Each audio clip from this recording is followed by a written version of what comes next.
So, ayun nga, magbubuo na tayo ng shoe rack and na cut ko na tong board sa mga desired measurement niya para dun sa pag-i-installan natin para mas mabilis natin siyang mabuo. Na pre-cut ko na and isasanding ko na yung mga sides niya para mas madali na siyang isanding or i-finish pag nai-assemble na. Ito na nga po yung pieces ng mga board na kakailanganin para sa shoe rack. Bali, 3 layers ang gagawin ko. So, 3 sets siya. Ito yung pinaka sa angle ng sides niya. And ito yung pinaka base o yung pinaka ibaba ng layer. And ito yung pinaka cover, yung pinaka takip na. Tapos, ito yung pinaka divider nung sapatos. Pinaka shoe rack. I mean, basta mamaya pa yung pinaka gitna niya, yung divider. Tapos, ito ay para dun sa ating kapitan ng bisagra. And itong isa para dun sa baba, sa pinaka back. And ito, gagamitan ko siya ng French clit. Yan ang gagamitin natin para pang sabit niya. At ito yung pinaka side niya ng body. So, umpisan ko na yung pagbuo. Makikita nyo rin naman kung saan ko gagamitin yung pieces niya.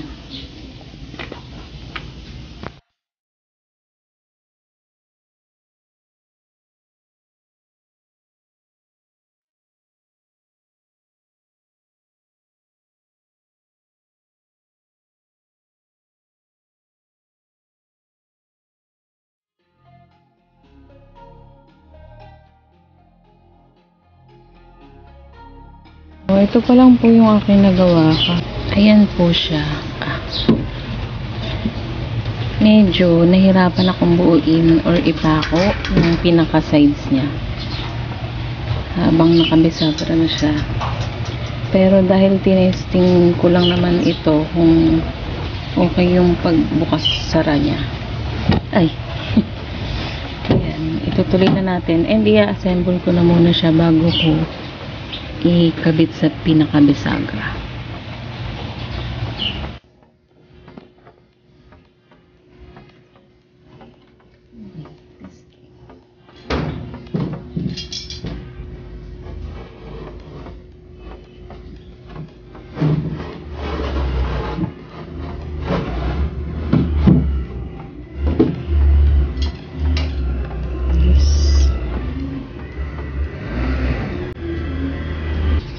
So, ayun. Okay na tong second layer. Ayan. May spacing na yan. Iniwan ko talaga yan para dito sa bisagra. At least ito, ganyan lang siya kalaki. And ayun. Sakto lang yung space na yun. Iniwan ko. And guys, ito medyo mas madaling technique yung pag-drill na lang or pag-screw. Itong angle size. Yung ginawa ko, binutasan ko muna itong pinaka board, yung isang side. Yan. Lagyan natin ng line para alam natin kung saan natin part na bubutasan or lalagyan ng screw.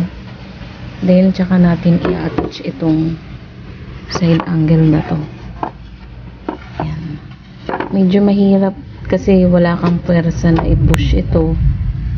Kaya, screw na lang ang ginamit ko dito. Yun naman sa pinaka-front or itong pinaka-face ng ating shoe cabinet. Ayan. Hindi ako gumamit dito ng screw.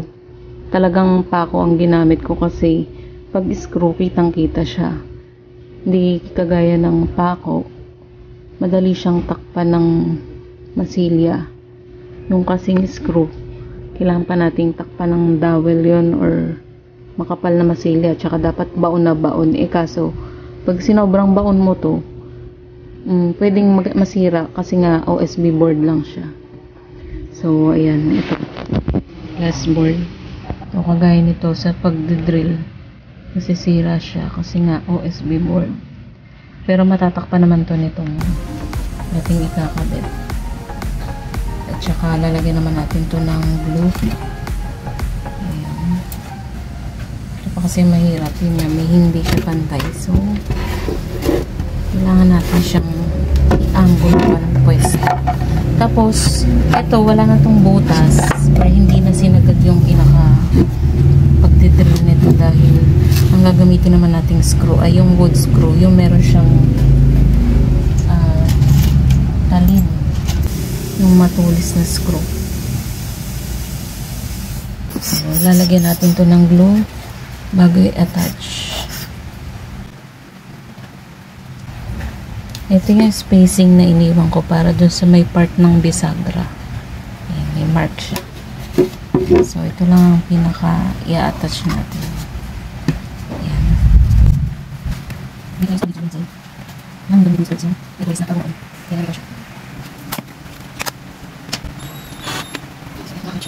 Babaon din naman.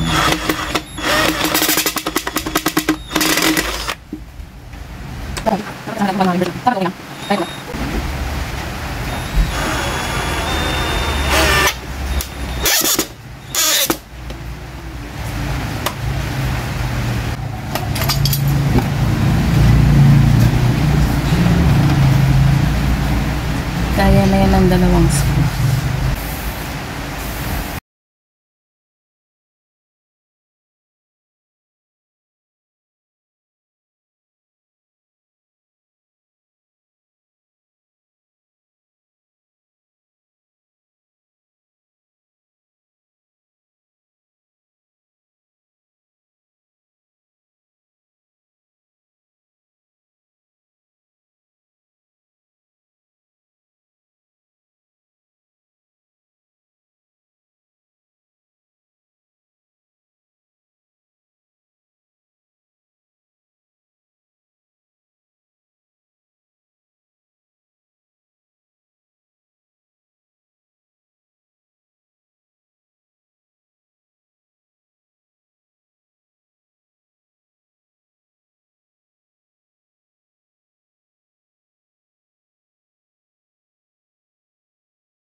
Latest project na shoe rack, and kailangan ko na siyang i-finishing. Lalagyan ko siya ng varnish at saka konting paint, and bago natin siya i-paint, kailangan natin masiguro na protected siya. Alam ko itong ganitong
Yan. Kaya lang yung kasi maitim. Mag-i-stain siya sa kahoy. Okay, ito napino ko na po siya. Mas maganda talaga kung pinong-pino yung pagkakadurog. And imimix na natin siya dito sa ating biniling diesel. Diesel po hindi siya gasolina. Teka, medyo mahigpit. Inuulit ko, hindi po ito kulang.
Yan, ito yung sanding sealer. And then, haluan lang natin to ng lacquer thinner. Ginagawa ko 70% ng lacquer sanding sealer and 30% ng lacquer thinner. Okay. After nito, finish na yan. Applyan ko na siya ng mga 2 hanggang 3